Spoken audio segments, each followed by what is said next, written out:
Welcome back to LeapTalk English, where real conversations help your English grow naturally. I'm Mary.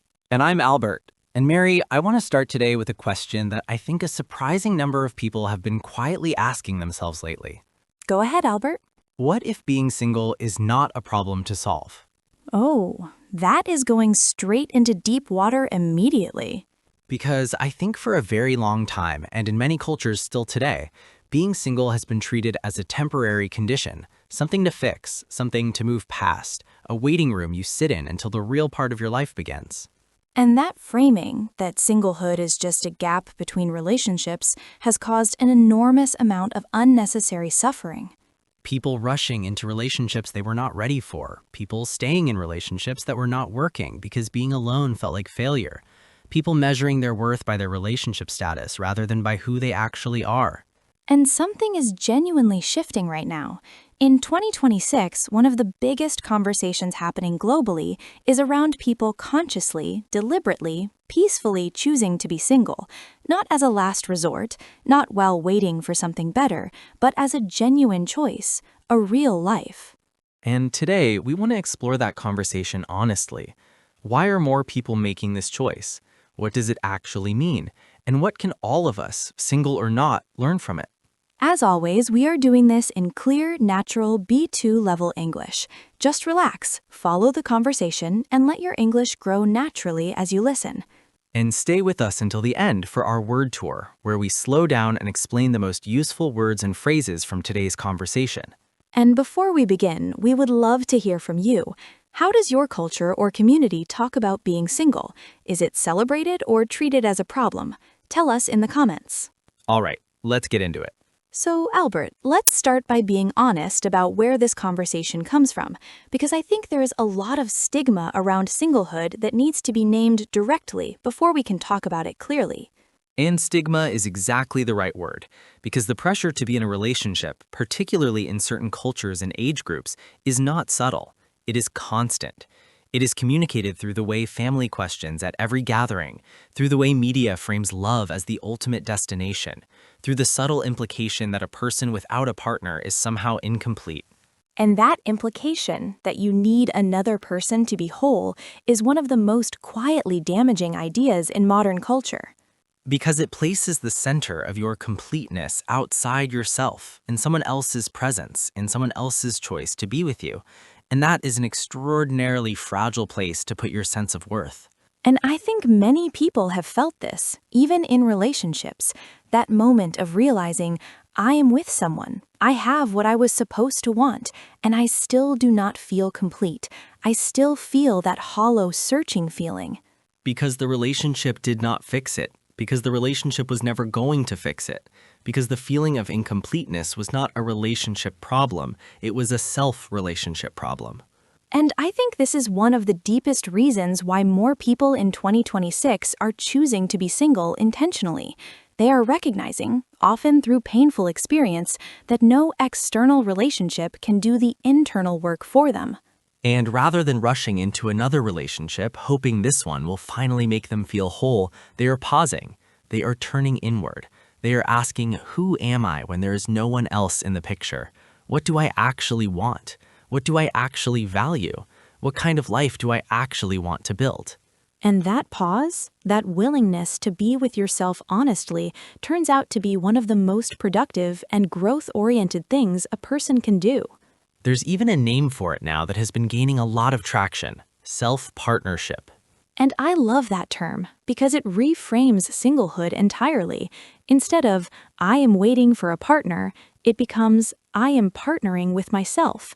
I am investing in this relationship first, before I bring anyone else into it. And that shift in framing changes everything, because suddenly being single is not a deficit, it's a practice, an active, intentional, purposeful way of living rather than a passive waiting state. But I also want to be honest about something here, because I think the conversation around intentional singlehood can sometimes swing too far in the other direction. What do you mean? Sometimes the celebration of being single, as empowering and necessary as it is, can become its own kind of pressure, a new expectation. You should be thriving alone. You should love your own company so much that you never need anyone. You should be so self-sufficient that relationships become purely optional extras rather than genuine human needs. And that's just as unrealistic as the pressure to always be in a relationship. Exactly, because humans are genuinely social creatures. We need connection. We need intimacy. We need to feel known by other people. That is not weakness, that's biology. So the healthy version of intentional singlehood is not "I don't need anyone." It's "I am building a full life that doesn't depend on romantic partnership as its organizing center, a life with deep friendships, meaningful work, rich experiences, genuine self-knowledge, a life that is complete in itself." And that kind of life, whether it eventually includes a romantic partner or not, is a genuinely good life. It's not a consolation prize. It's not Plan B. It's simply one of the many valid ways a human life can be organized. And I think what's changed in 2026 and what gives me genuine hope is that this is finally being said out loud and heard. Because for so long, particularly for women, the message was clear. Your life has a narrative arc, and the arc leads to partnership. And without that arc, without that destination, your story is somehow incomplete. And that narrative caused immense harm, people staying in damaging relationships because leaving felt like abandoning the story, people feeling like failures at 30 or 40 or 50 because the partnership had not arrived or had not lasted. And slowly, imperfectly, that narrative is being questioned, replaced with something more honest and more spacious. The idea that a life can be complete on its own terms, without a partner as its definition, without someone else's presence as the measure of its success. And that idea, however obvious it might sound when said out loud, is genuinely revolutionary for a lot of people. So, what does intentional singlehood actually look like in practice? Because I think it can be easy to describe it in beautiful language and much harder to live it. Especially when the people around you are still operating from the old narrative, when family members still ask why you're not seeing anyone, when friends with partners look at you with a kind of sympathetic concern that you didn't ask for. And navigating that, holding your own story steady in the face of other people's frameworks for what your life should look like, that takes real inner work. I think the first thing is clarity, knowing for yourself, genuinely, honestly, why you are making this choice, not as a defense against other people's questions, but as a real understanding of your own values and your own season of life.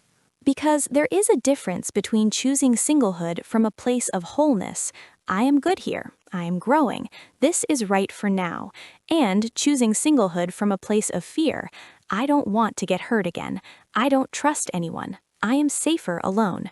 And both of those can look the same from the outside, but they feel very different from the inside, and they lead to very different places. The first is freedom. The second is just a different kind of trap. So honest self-reflection matters, not to judge which kind you're doing, but to know, because knowing gives you the ability to make real choices rather than just react to fear. And the second thing is investing genuinely in the relationships you do have, because intentional singlehood does not mean relational isolation.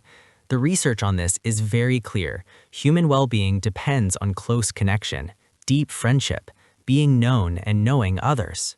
And many people who live full, single lives describe their friendships as some of the richest and most important relationships of their lives. Relationships that, in a culture obsessed with romantic partnership, often get undervalued and underinvested in. Because when a romantic partner is not the primary relationship in your life, you have more capacity for other kinds of deep connection, more presence for the people who are already there. And often, those relationships turn out to be more sustaining than people expected, more nourishing, more genuinely intimate in some ways than the romantic partnerships they had been prioritizing. And the third thing, and this one I want to say clearly, is that choosing to be single right now does not have to mean choosing to be single forever. Right, it's not a permanent declaration, it's a present tense choice, a decision about this season, about what serves your growth and your well-being right now. And that distinction matters because I think a lot of people resist the idea of intentional singlehood because they are afraid it means closing a door permanently. When really, it might mean simply not forcing a door that wasn't ready to open yet. And sometimes, when you stop forcing the door, when you build a life that's genuinely full and genuinely yours, the door opens naturally, without pressure, without desperation, without the frantic energy of someone searching for the thing that will finally make them complete. Because you are already complete. You were always already complete. And that's what intentional singlehood at its best helps people discover. Which is probably the most valuable thing anyone can know about themselves. Before being with anyone else or without being with anyone else. Okay, let's go into our word tour. Let's do it. First word, stigma. Stigma means a strong feeling of disapproval that a society or group has about something, making people feel ashamed or judged for it even when they should not be. For example, there is still a significant stigma around being single past a certain age in many cultures. Or, reducing the stigma around mental health has been one of the most important shifts of the past decade. Repeat after us. Stigma. Stigma. Next, intentional. When something is intentional, it means it is done on purpose, as a deliberate and conscious choice, rather than by accident or default. For example, intentional singlehood means actively choosing to be single as a meaningful life decision, rather than simply waiting for a relationship to provide. Or, living intentionally means making choices that reflect your actual values, rather than just following what is expected of you. Repeat, intentional. Intentional. Next, self-partnership.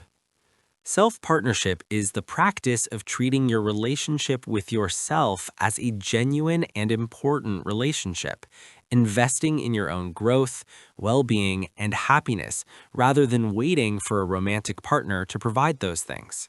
For example, she described her current season of life as self-partnership, focusing entirely on understanding herself and building a life she genuinely loved. Or, self-partnership is not about rejecting connection with others, but about building a strong foundation within yourself first. Repeat, self-partnership. Self-partnership. Next, deficit. A deficit is a lack or shortage of something, the sense that something important is missing or insufficient. For example, being single is often framed as a deficit, something missing, when it can just as easily be understood as a different kind of fullness. Or, he worked hard to stop seeing his introversion as a deficit and start recognizing it as simply a different way of being in the world. Repeat, deficit. Deficit. Next, spacious. When something is spacious, it has plenty of room. It feels open, uncluttered, and free rather than tight or restrictive. In emotional language, it means a perspective that allows for many different possibilities. For example, she appreciated how her therapist offered a more spacious way of thinking about her life choices, one that included many valid paths rather than just one expected narrative. Or, a spacious approach to relationships means recognizing that love and connection can take many different forms. Repeat, spacious. Spacious. Next, sustaining. Something that is sustaining provides ongoing nourishment and support, keeping you strong and well over time rather than just in the short term. For example, she found her close friendships more sustaining than any romantic relationship she had been in.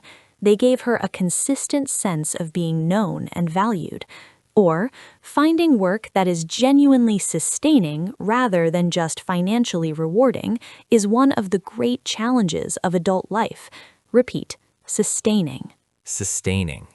And finally, present tense.